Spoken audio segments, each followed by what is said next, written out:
Flamengo antes de chegar ao Flamengo? Pô, eu ouvia muito, principalmente quando eu estava na seleção brasileira. E eu comecei a ser convocado para a seleção muito cedo, né? Desorganizado, salário atrasado, infraestrutura precária. Eu acredito que o Bandeira teve uma coragem enorme de ir fazer e pagar o preço, de pagar dívidas, de suportar esse processo. O contato do Flamengo foi totalmente diferente. E aquilo foi uma decisão que eu tomei e que acabou se tornando realidade.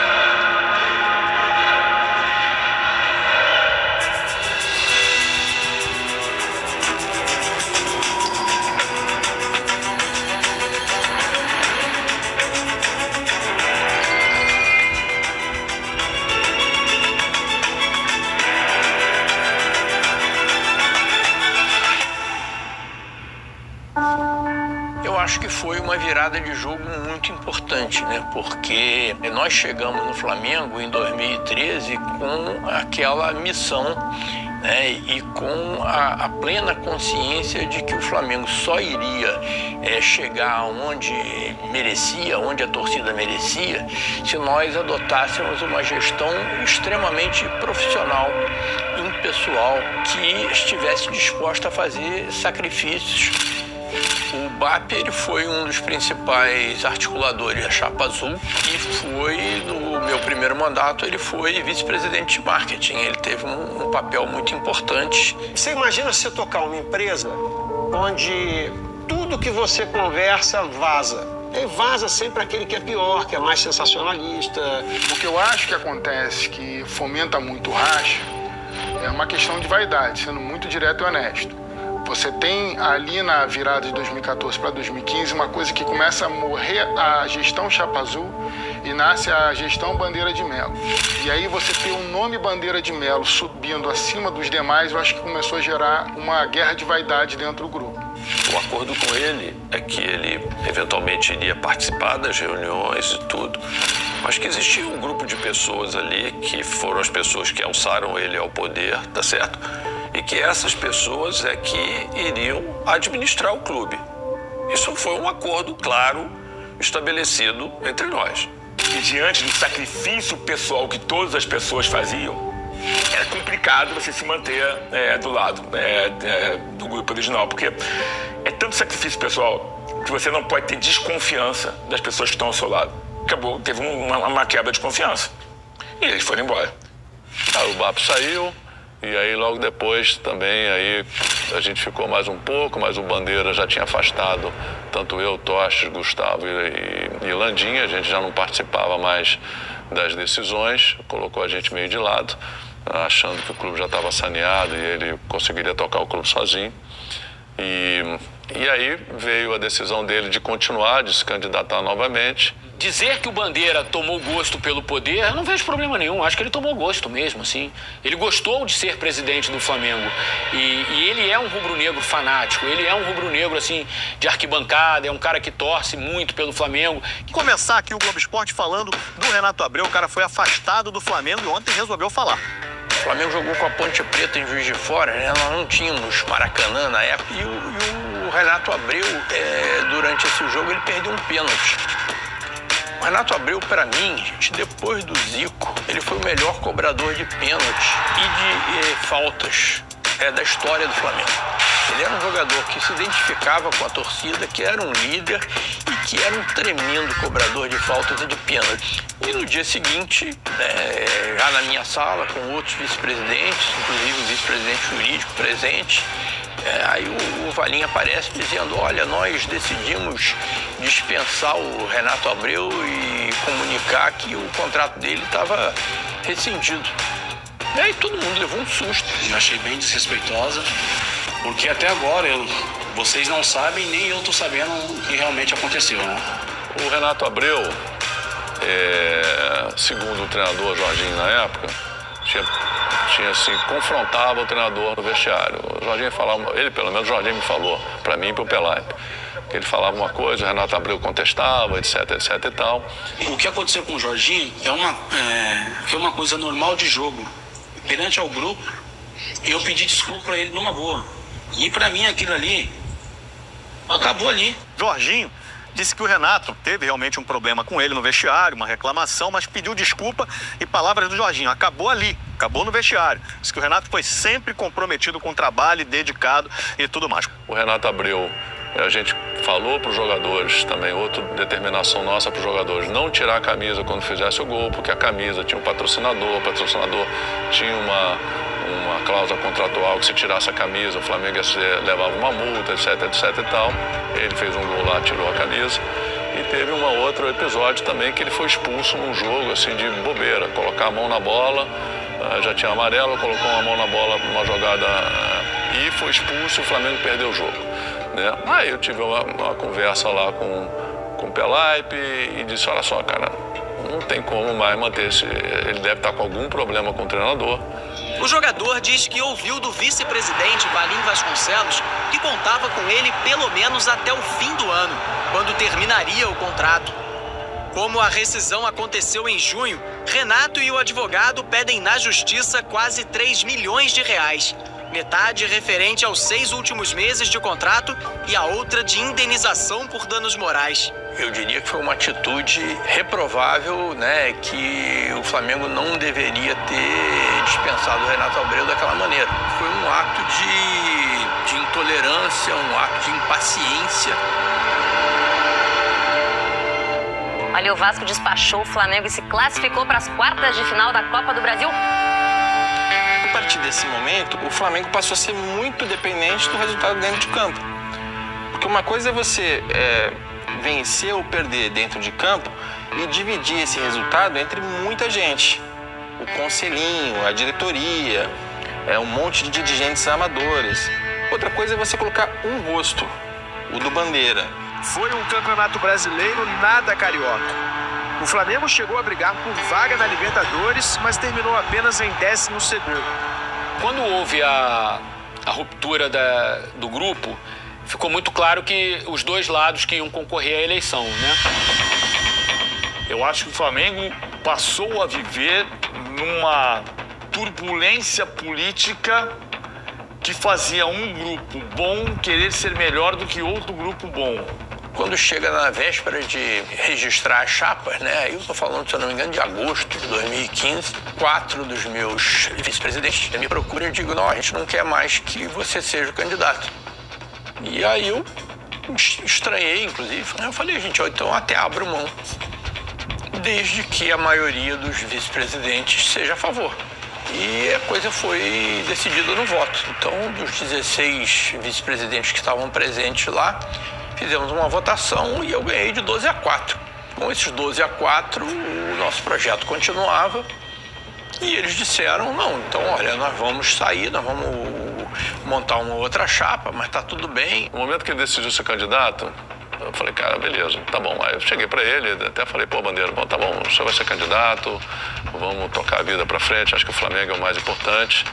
Eu só te peço uma coisa, vamos manter um nível, vamos fazer um nível que a gente acha que é legal, sem ofensa, sem nada, não sei o que. Não, claro, sem ofensas, pode ficar tranquilo. Hoje nós já temos condições, né, para investir mais pesado no futebol. O futebol tá uma vergonha, né? A gente teve um 2015 com tanto dinheiro, fez tanta contratação errada, aplicamos o dinheiro errado e tivemos um desempenho pífio no futebol. A maioria dos fundadores da Chapa Azul ficaram com o Valim no processo de eleição de 2015. Cara, o Bandeira é uma pessoa que acho que nunca teve poder na vida, né? É uma pessoa que trabalhou 35 anos no BNDES e terminou lá no 3º, 4º escalão. Isso já diz muito da capacidade dele. Tentou ser VP de futebol e foi, assim, resultados pífios. Vários vice-presidentes reclamavam comigo, né? Eu já não estava mais lá, mas a gente tinha ótima relação com todos eles, com o Cláudio, com o Godinho, com o Vrobel, assim. A gente nunca deixou de se falar, porque a gente é Flamengo antes de tudo. E vários reclamavam da teimosia dele, de ser amigo do treinador, de não querer trocar, de não querer de ser amigo de jogador e só se importar com o futebol, o resto não se importava. Então, assim, é uma pessoa mediana. Eles achavam que iam ganhar com muita facilidade, porque eles se acham, né, pessoas, vamos dizer, superiores por alguma razão. E quando eles perceberam que iam perder a eleição, começaram a mudar de postura, né? Então começou aquele ataque pessoal, né? E aí começaram a dizer que eu tinha rompido um acordo, que eu tinha me comprometido a não ser candidato à reeleição, quando foram eles mesmos que me procuraram. O pessoal da equipe dele, próximo a ele, me chamava de mau caráter no clube. Ah, o Valinho é um mau caráter. Eu tive que até interpelar um deles. Falei, cara, como é que você me chama mau caráter? Você me conhece? Você pode dizer que eu sou incompetente, burro, o que você quiser. Agora, mau caráter eu não sou. Então, assim, um nível muito baixo de pessoas próximas a ele, e ele também mudou completamente. Isso aí eu realmente não entendo. O Flamengo estaria bem servido das duas maneiras, pelo menos essa era a minha impressão na época, assim. Ganha o Bandeira ou ganha o Valim, o Flamengo vai seguir nesse processo de tentativa de crescimento, de equilíbrio financeiro, de melhoria da estrutura, enfim. Alguém vai querer ser o dono do clube. E o Flamengo é um clube sem dono. O grande mérito do Flamengo e o grande desafio do Flamengo é que ele é um clube da maior parte da população brasileira. Esse é o dono do Flamengo.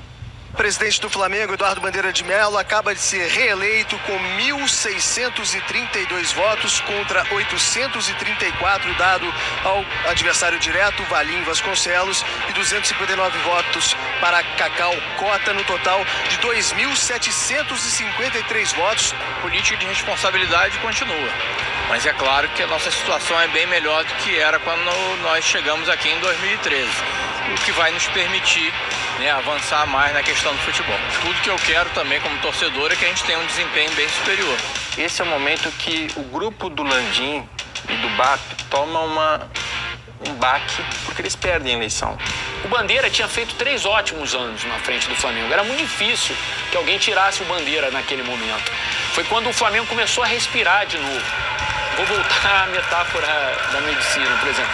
Você é um doente, você está fazendo um tratamento, está dando resultado, né? O doente está melhorando. Você vai trocar de médico? Difícil, né? A gente organizou tudo, montou tudo, usou a nossa reputação, credibilidade e tal para montar aquele projeto e fomos afastados por um presidente que achava que podia mais do que ele realmente podia, né? Então, assim, frustrante por ter interrompido o nosso trabalho lá no clube, porque a gente sabia que a gente poderia muito mais, avançar muito mais no triênio seguinte, com ele ou sem ele. Mas já é isso, cara, é um funcionário público mediano, caiu dentro de um projeto e levou as glórias todas. Assim, sorte dele. Nós estamos com a razão, quem estiver conosco estará no caminho certo.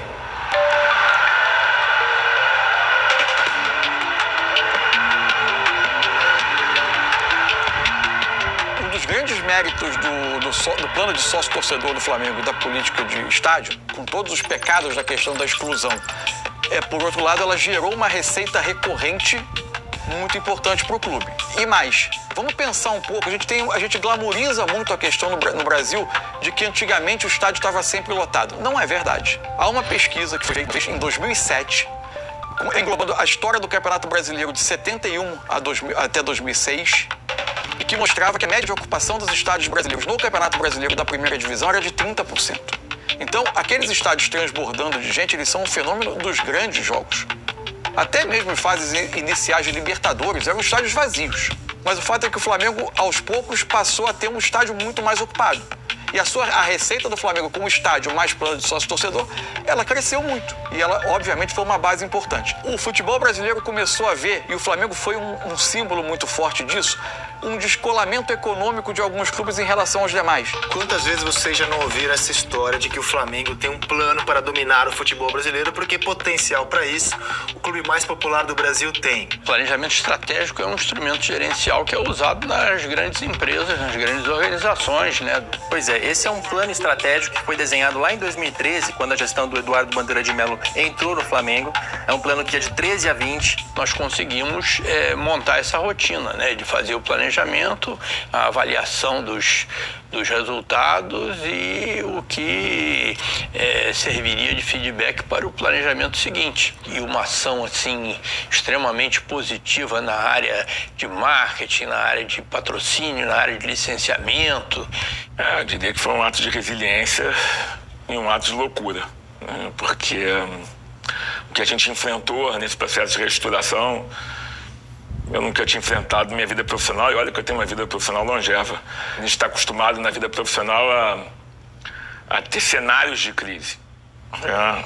Políticas de contenção, né? Estratégias para crise.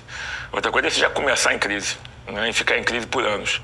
O Flamengo se prepara para o jogo de segunda-feira contra o América Mineiro, mas o que está movimentando a torcida mesmo não é a escalação para essa partida, e sim o mais novo contratado do clube, o Diego. Surpreendente, trouxe a realidade do que seria a minha aventura com a camisa do Flamengo. Naquele momento eu pude sentir emoções assim que há muitos anos eu não sentia. Foi um contato, um abraço que era tudo que eu precisava naquele momento. É fundamental que o clube tenha ídolos, isso aí não tenho dúvida, e isso ajuda a aumentar a receita, o interesse pelo clube, trazer mais torcedores. Você vê a quantidade de meninos e meninas que torcem para o Flamengo por causa dos jogadores que estão lá. Então, assim, ídolos são fundamentais também para você aumentar a arrecadação, aumentar a sua torcida. Nós já estávamos, sim, numa situação que permitia a gente já investir mais no nosso elenco. Então, veio o Guerreiro primeiro, né? O Arão e o Rodinei vieram no início do ano seguinte, o Diego Ribas veio ainda em 2016 também. É um baita de um desafio que eu tinha pela frente, mas que me deu uma energia que eu ia precisar definitivamente dali pra frente. Arão faz um novo levantamento, escorou de cabeça o Guerreiro, meio toque do Ederson! Marcos Leão, olha lá na frente o Viseu, recebeu, bateu de canhota! Cara, isso faz muito parte do DNA do torcedor do Flamengo e do DNA do torcedor carioca. Assim, o torcedor carioca, ele tem um jeito diferente de torcer. E o torcedor do Flamengo, ele é um pouco assim megalomaníaco, né? De 0 a 100, de 100 a 0, né? Muito assim, o Flamengo muda de humor muito rapidamente. O Valtinho é o seguinte, sou flamenguista, mas tô vendo aí a galera cheia de euforia, já dizendo que o Flamengo vai ganhar um Mundial em cima do Barcelona em 2017. Ninguém tá dizendo isso, é que o Flamengo também queria que isso acontecesse, diz o Valtinho, mas sejamos realistas. O Barcelona ainda tem que ganhar a Champions League. E tem essa coisa do bom humor também, né? Ao mesmo tempo que muda de humor, tem o bom humor como DNA. E a coisa do cheirinho isso sempre foi uma expressão do carioca. Pô, tá cheirando a título isso aí, tá cheirando a coisa boa. E foi ficando, e a torcida do Flamengo adotou essa coisa do cheirinho do título. Gol Guerreiro, na entrada da grande área, pé direito pra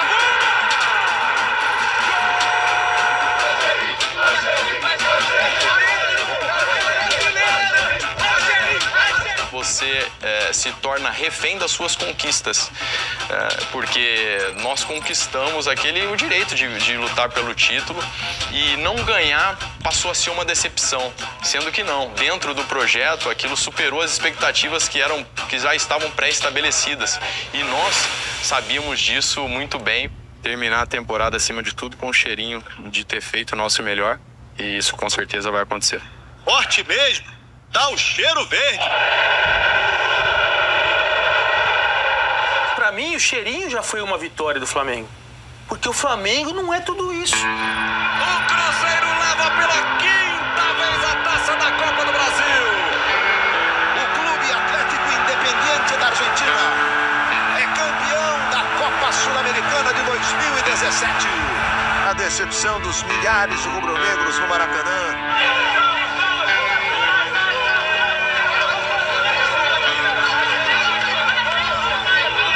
Definitivamente eu tinha a ideia da capacidade que nós teríamos, mas ao mesmo tempo eu sabia que não basta colocar e comprar um grupo de jogadores talentosos se eles não se formarem, se não formar uma equipe.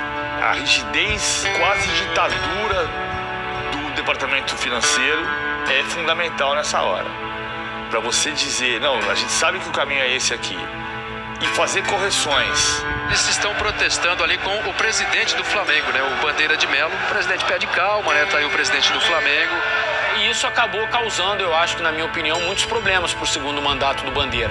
Já não foi tão bom quanto o primeiro mandato. Teoricamente, o que o Bandeira fez não era algo controverso muito pelo contrário, era o auge do profissionalismo. Conforme o Flamengo foi passando pelas competições, ganhando o rótulo de clube rico, que fatura muito, que tem muito superávit, que tem muito dinheiro, começou a contratar jogadores, chegou o Diego, chegou o Guerreiro e não ganhava um título, aí esses personagens começaram a ser cobrados.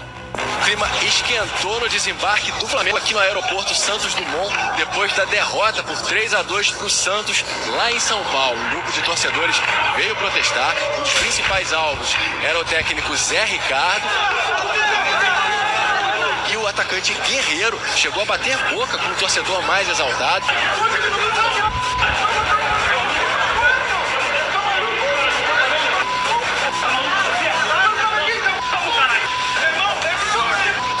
O Flamengo passou a ter uma capacidade de gerar receita maior. Isso faltou no segundo período do Bandeira. Talvez já fosse possível agredir mais, ganhar mais dinheiro. E esse dinheiro talvez fizesse a diferença para ter clubes, para ter times ainda mais fortes que pudessem ganhar o Brasileiro, a Libertadores, como passou a ganhar. No segundo mandato, especialmente, ele até se enclausurou. Ele até se afastou dos próprios vice-presidentes e tomou as próprias decisões de uma maneira dele ali. Ele cometeu erros, acertos, mas era a cabeça dele. A gente respeita as manifestações da torcida. Imagino que parte dela pode ter algum tipo de restrição ao meu trabalho, da diretoria ou da comissão técnica. Era uma crise todo dia. Era um olhar, era acordar como é que a gente nasce hoje, como é que a gente termina vivo no dia de hoje. Aí dormia, terminamos vivo. Vamos dormir? E amanhã? Amanhã, vivo presente. Mas sempre com um olhar onde a gente queria chegar. O Flamengo arrecadava muito mais do que os outros. Só que ele ainda tinha muita dívida para pagar dos últimos anos. A folha salarial do Flamengo não disparou na mesma proporção. E se a gente lembrar, o Palmeiras estava numa época de gastar muito mais do que o Flamengo. O Palmeiras tinha se reestruturado pelas mãos do Paulo Nobre muito mais rápido e com muito menos dívida do que o Flamengo. Mas, aos olhos da mídia, do torcedor, o Flamengo já tinha dinheiro, já era um clube rico, já tinha que acompanhar esse passo. Então, o Flamengo passou a ser cobrado.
Por um rótulo de riqueza, e ele... Clube social com vários problemas, né? Vários equipamentos deteriorados dentro do clube. Nosso grupo, de novo, dos 5, eu, BAP, Landim, Gustavo e Tostes, a gente falou, cara, temos que fazer uma chapa agora para 2018, cara. Então a gente falou, temos que montar um candidato. Pô, eu não ia ser de novo pela terceira vez. O BAP não podia, tinha trabalho, o Tocha também não podia, o Gustavo não podia. A gente falou, pô, tem o Landim. O Landim já tá com a vida ganha, etc e tal. E ele não queria de jeito nenhum. Não quero. Não, a gente sabia do Rodolfo Landim, primeiro por conta da ligação dele com a BR. O primeiro contrato de propaganda do Flamengo na camisa foi com a Lubrax, uma época que o Landim trabalhava na BR Distribuidora ou na Petrobras, enfim. Eu lembro que quando nós contratamos o professor Rueda, ele e as pessoas do grupo dele, divulgaram uma carta ao professor Rueda pedindo que não confiasse no nosso grupo, por várias razões, uma carta bem infantil. Depois, quando o Landim volta com esse grupo, as pessoas começaram a fazer matérias. Rodolfo Landim é aquele cara da BR, papapá. Eu conheci o Landim em 1998, tinha muita reputação lá na Petrobras. Depois ele saiu passou um tempo, acho que no Grupo Pão de Açúcar e foi pro Grupo X. O Landim teve uma experiência grande profissional na vida dele, em que certamente vários acontecimentos que ocorreram na vida dele serviram de exemplo para ele poder usar no Flamengo, né? É um cara bastante focado no trabalho, sabe o que quer, tem lá seus objetivos e procura fazer com que ele alcance o que ele está pensando. Acho que a percepção que tinha naquele momento é de que o grupo que estava cercando o Landim e a própria figura do Landim, ao longo da trajetória de vida dele, tenha lidado com projetos imensos e que o Flamengo, naquele momento, se tornava um negócio bilionário e que manter esse negócio funcionando com a necessidade de geração de receita, de um futebol cuja gestão se tornava cada vez mais complexa, que o futebol e o Flamengo em particular tinham se tornado uma organização que precisava ser tocado por um perfil de executivo com um histórico de grandes empresas, de vinculação a grandes projetos. E a gente falou, pô, Landim, vamos lá, você, não sei o que, você já está com a vida ganha, vamos, porra, se candidata, etc e tal. E ele, enfim, acho que ia conversar com a esposa dele e falou, tá bom, aceito ser candidato. Foi uma experiência nova na minha vida. Porque na minha vida inteira eu fui administrador de grandes empresas durante muito tempo. Foi muito mais fácil, porque ela não misturava esse lado que é o lado da emoção, que é o lado da paixão que você tem no Flamengo. Então eu diria para mim, o dirigente Rodolfo Landim do Flamengo, ele necessariamente acaba sendo um pouco diferente do dirigente Rodolfo Landim que existia até o Flamengo. A gente entende que a gestão não foi boa, quer dizer, porque eu entendo por gestão a forma com que você aplica os seus recursos e obtém resultados a partir dele. Quer dizer, os recursos, na nossa percepção, vinham sendo muito mal aplicados, né? Horas aplicados em jogadores que não tinham a menor condição física, nem técnica de poder jogar no Flamengo, pelo menos é isso que a gente acabou vendo com os resultados que a gente teve. E muito desperdício de recurso, e aí isso nos animou a voltar. A força desse grupo do Landim era muito maior do que a do Bandeira, do candidato do Bandeira. Havia, claro, que um desgaste natural do segundo mandato, né, 6 anos no poder. Havia também o fato de eu não poder concorrer. Eu já tinha dito, inclusive, que independente do resultado das eleições, que eu não participaria da gestão seguinte, porque eu achava que eu já tinha dado a minha contribuição, mas eu participei do processo, fiz campanha para o Lomba, acho que ele teria sido um excelente presidente. Eu acho que está todo mundo vendo o trabalho que foi feito, né, e tudo que foi investido, né, tudo que foi trabalhado, né, em todos os setores do clube, inclusive no futebol. Não conseguimos, né, o caneco, mas fizemos uma boa campanha e tudo que a gente fez na base, em termos de infraestrutura, acabamos de inaugurar o melhor centro de treinamento do Hemisfério Sul. Durante a campanha foram repetidos aquela mesma cantilena de que eu tinha descumprido um acordo, né, e que na realidade tudo que foi feito no primeiro mandato foi mérito deles, né, porque a dívida, coisa que inclusive tem um jornalista que repete sempre, tal, diz que a dívida do Flamengo só foi paga porque foi planejado por eles lá atrás. Nunca vi pagar dívida com planejamento, né? A gente paga com dinheiro, né? As oportunidades que o clube oferecia de aumento de receitas e tudo isso, elas não vinham sendo utilizadas, elas não eram aproveitadas. Na eleição em 2018, a turma do Landim e do BAP aprendeu com as eleições passadas, especialmente com aquela eleição em que eles perderam do Bandeira, porque eles conseguiram aumentar a quantidade de alianças que eles tinham de maneira exponencial. Eles se aproximaram da Patrícia Amorim, eles se aproximaram do Marcos Braz, eles se aproximaram de uma série de grupos de associados que antes estavam dispersos. E foi assim que ele conseguiu vencer a eleição, parte por causa disso, parte com a insatisfação da falta de títulos nos mandatos do Bandeira. Era uma instituição que tinha um potencial de crescimento de receita absurdo em relação ao que a gente de fato faturava lá naquela época. E que, bem gerido, a gente tinha convicção de que a gente poderia fazer um grande turnaround no clube. Na democracia, a gente tem que disputar as eleições. Quando ganha, assume o poder. Quando perde, respeita o resultado das urnas e ou vai para a oposição ou volta para casa. Então, eu acho que aquele processo eleitoral foi um processo correto, né? Não tenho nada a reclamar. Landim foi eleito com 1.879 votos contra 1.097 de Lomba. O mandato do novo presidente vai até o fim de 2021. Na verdade, ganhar títulos, porque o que a gente precisa é voltar a ser campeão e não é só no futebol. Parabéns ao Landim, fez uma bela campanha, espero que tenha muito sucesso. O sucesso dele, a administração dele representa a felicidade de todos nós, rubro-negro. Rodolfo Landim anunciou Marcos Braz como vice-presidente de futebol e o dirigente deve anunciar Abel Braga como técnico nos próximos dias. Ele é um trator para o bem e para o mal. Ele é um trator para atropelar os adversários políticos, mas ele é um trator para fazer o dinheiro virar mais dinheiro e virar mais dinheiro e virar mais dinheiro. Quem estiver ali vai ser criticado, vai ser xingado, a gente sabia disso.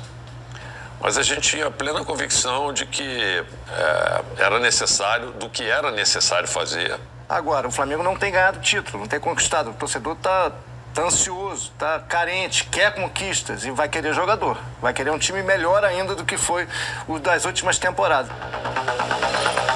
Incêndio em grandes proporções aqui no Ninho do Urubu, que é a sede de treinamento do Flamengo. Num primeiro momento, quando eu acordei e precisei ir para lá, eu não tinha muita ideia do que estava acontecendo. Mas já no caminho, a gente já sabia que era uma situação bem grave e que certamente teria vítimas fatais. Um incêndio matou 10 jovens e deixou 3 feridos no centro de treinamento do Flamengo, na zona oeste do Rio.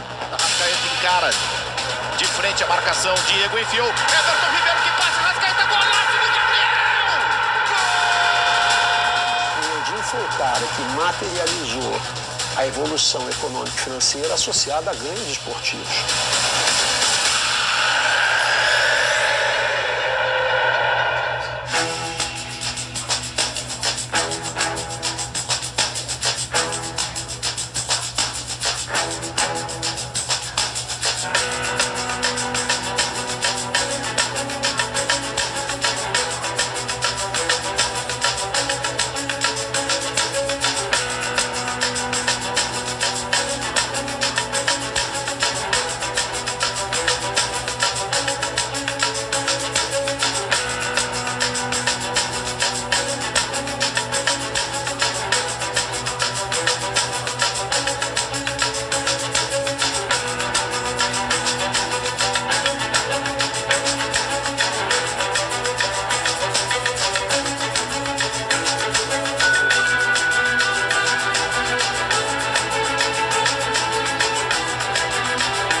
Acabou.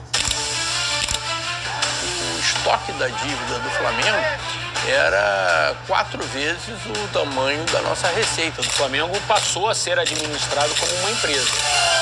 Foram 13 títulos vencidos nesses últimos 6 anos. Personagens oriundos do mesmo grupo terminaram por chegar à eleição parecendo forças tão antagônicas, né? A visão da gente é de que a gente seja, em 10 anos, o Real Madrid das Américas.